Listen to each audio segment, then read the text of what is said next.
show their strengths and weaknesses according to the tests that they are given by life and history in general. And the Bolivarian Revolution has had the virtue, under the heading of Hugo Chavez, and the immense strength, liberating strength by part of the people that back him, to pass all of the tests involved and to overcome all of these tests with flying colors. And it has become a historical revolution that has marked the new period of the history of Venezuela, and that has helped to frame the new history of Venezuela and the world and of the continent. And this is an open period for this region. We have passed through difficult tests, in truth. And we can say that from the 4th of February of 1992, who would have thought, who would have bet on that man, that thin man with a red beret that emerged that 4th of February 1992? I believe that not even himself, he would have thought in the solitude of his jail cell, the 4th or 5th of February 1992, he would have thought of that. And it was a process that started to burst, that penetrated everything and everywhere. In the same time, I remember that there was a comparison, and some people said that it was exaggerated to say it was compared to the 4th of February 1992 was compared to the 19th of April 1810, especially the right wing here in Venezuela, that is the opposition, used to say that that was an exaggeration to say that they were the same. Well, the 4th of February for our history is equivalent to what was the 19th of April 1810 for the history, which was, shall we say, the initial coup, the beginning of a road, the eruption of a generation, of a project, of a leadership, in this case, of Commander Hugo Chavez. And so many things have passed since then. There have been persecutions in the year 1994, 1996, and 1998. There were so many mechanisms of fraud so that President Chavez would win the presidential elections. All of the opposition from the white wing said there not be a constituent and that there not be approval of the Constitution, because these same characters of the right wing of Venezuela that now take out the Constitution and they were against the Constitution at the beginning, and they voted against the new Constitution that we have today, and they have changed things a bit now. Who would have thought that the April 11th and 12th, 2012, when we were in those difficult hours, that would produce the miracle of the resurrection of the people, and people would bring Commander Chavez back to where he had to continue to conduct the nation. The revolution then faced each circumstance, just like the referendum. The recall referendum of the year 2004 was also key. Then there was in the year 2006, there was an economic crisis that we had in the year 2008, and the referendum of the constitutional reform that we lost. But by a minimum of 4 votes minimum, but we lost that, and that was a coup. That was a blow of great. It was a learning process for us, for all of us who are part of the political direction of Chavez. It was a great lesson to all of us, to each and every one of us. It was a in those difficult hours, there were complex hours that we lived, of the results of that referendum, as well. That we have lived through adversities and harshness that we have had to face. And the greatest adversity has been this one that we are living right now, that we discovered on June 11th, the year 2011, and that we have faced with the courage that he has, with his absolute trust in the nation. He has infinite trust, absolute trust in the people of Venezuela.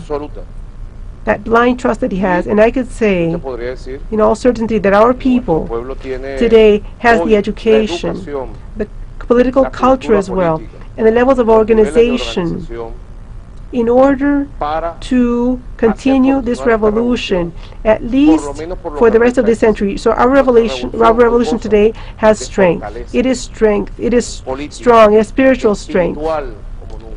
And if something in truth has been touched in the soul of the Venezuelan people in this year and a half that we have accompanied Commander Chavez, and because of his condition, it has been that root of a good people, noble people that we are, people who is who elevates their prayers with the greatest feeling to accompany the leaders that they love. Our president is loved by so many people, by the majority of the people in Venezuela, and of many other parts of the world as well. And our people has grown spiritually due to this. We have grown spiritually above and beyond those who believe, the believers. Though maybe those who believe in God or not, who practice or not a religion, but all of our people has grown spiritually because of this situation, and in their trust that they have placed in that positive energy that will permit to open the roads of victory in the case of the struggle for life and the health of President Chavez. And this has nurtured President Chavez, of course, and it hasn't given him a special component. That's why we have spoken here, because this is more than a political, revolution. This is a revolution of love, which is a spiritual revolution,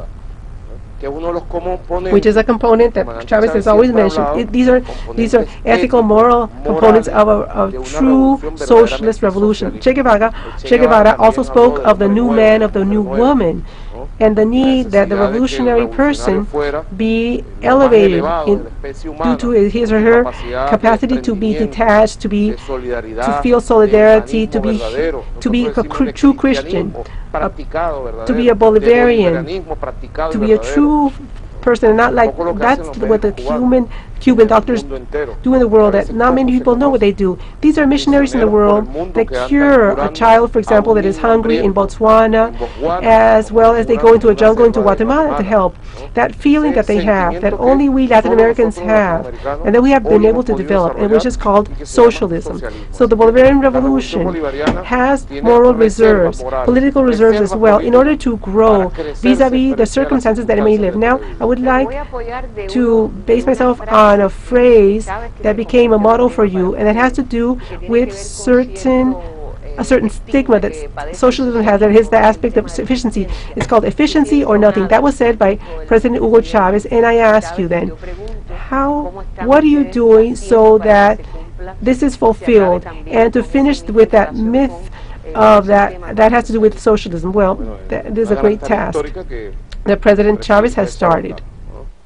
One of the main tasks that we have assumed is to strengthen the group of socialist inspectors that we have of the presidency of the nation, that the president himself created, and we have started a task of review, basically, of all of the projects in the economic realm of the socialist field, with the different tests, different investments that have been made. First of all, to be able to see what is the diagnostic, to see what we need, where we are.